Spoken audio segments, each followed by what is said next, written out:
Podcasting from Oregon in the beautiful Pacific Northwest, welcome to Eye on Global Politics. Sit back, relax, and get ready to explore some of today's most pressing international issues. Now, here is your host, international relations scholar, author, and founder of the International Law Education Group, Dr. Paul F.J. Arañas.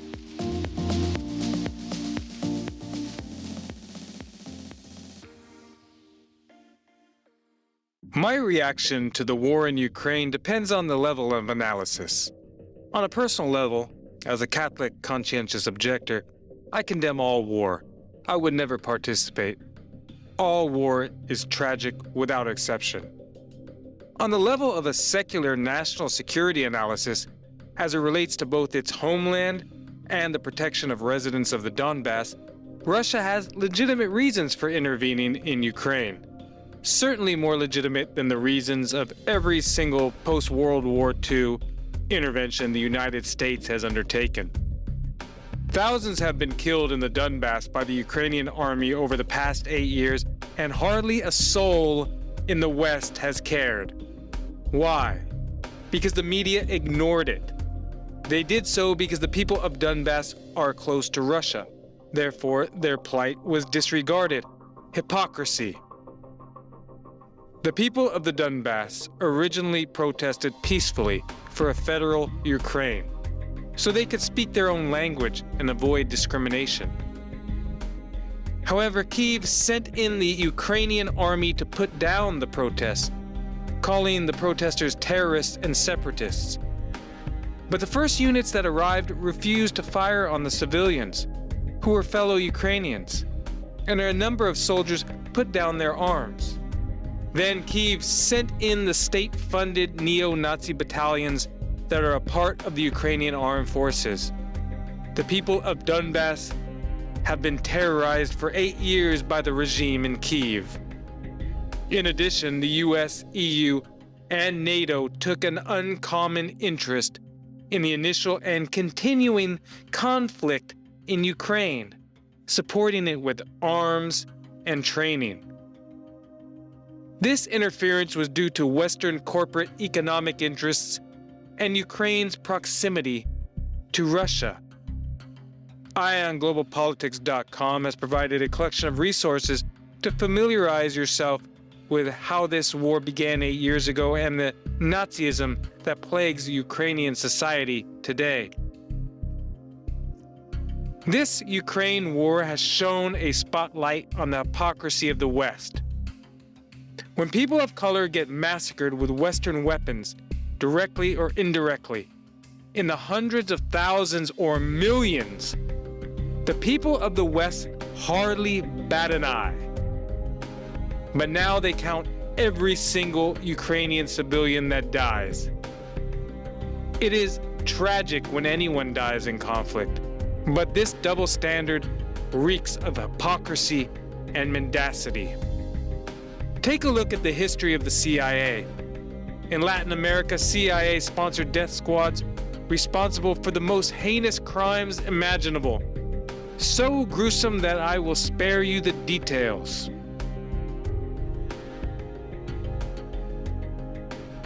The US tortured people in Guantanamo Bay, leaving them for years and years without charge or trial.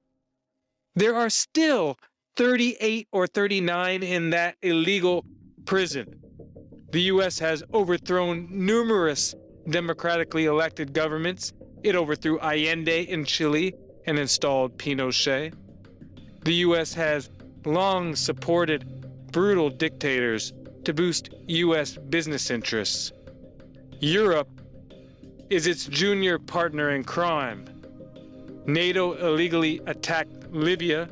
Resolution 1973 was for no-fly zones, not 7 months of bombing population centers, sending that country into long-term chaos and violence. The French irradiated practically the entire population of Tahiti with nuclear testing. The British went halfway around the world to reinvade the Falklands. The US, France, and the UK sell weapons to Saudi Arabia, which massacres the people of Yemen.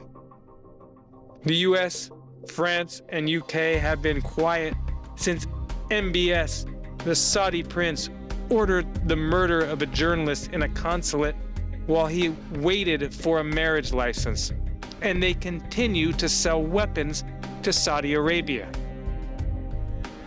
The Palestinians live in an open-air prison, and every now and then they are slaughtered wholesale with American weaponry. The US killed 3 to 4 million people in Vietnam, 1 million plus in Iraq, and dropped 2 atomic bombs on civilians in Japan. Yet the high and mighty US criticizes Russia for intervening in a Nazi-plagued country that has persecuted the ethnic Russians in Donbass for 8+ years. If one knows history, the gross hypocrisy is evident. This is not about the Ukrainians. They are a Western prop used to harm Russia because the US and Europe want to maintain world hegemony, both militarily and economically. A link to a documentary is part of the collection featured on IonGlobalPolitics.com. This documentary was produced by a team of German journalists that were on the ground in the early years of this war.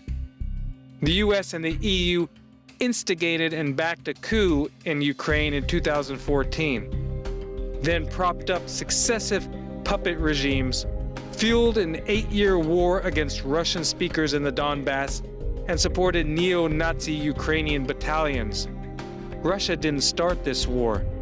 The West did.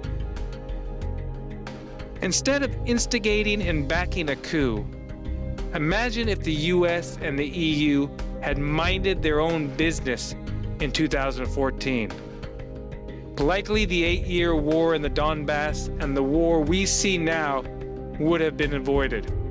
Will the West ever learn to check its greed and exploitation of other countries?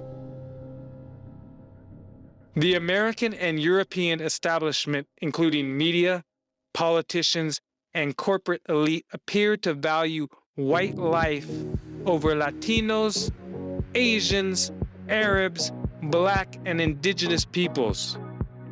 In addition, many scholars are too intimidated to stand up for anything that goes against the prevailing governmental mantra, fearing they will lose their status or even their jobs.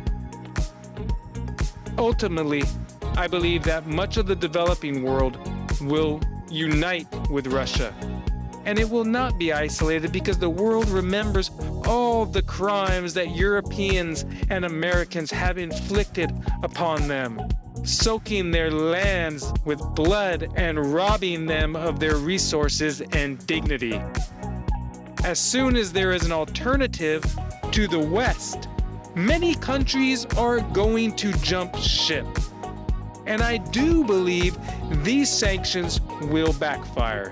Why? Because they have been done out of desperation.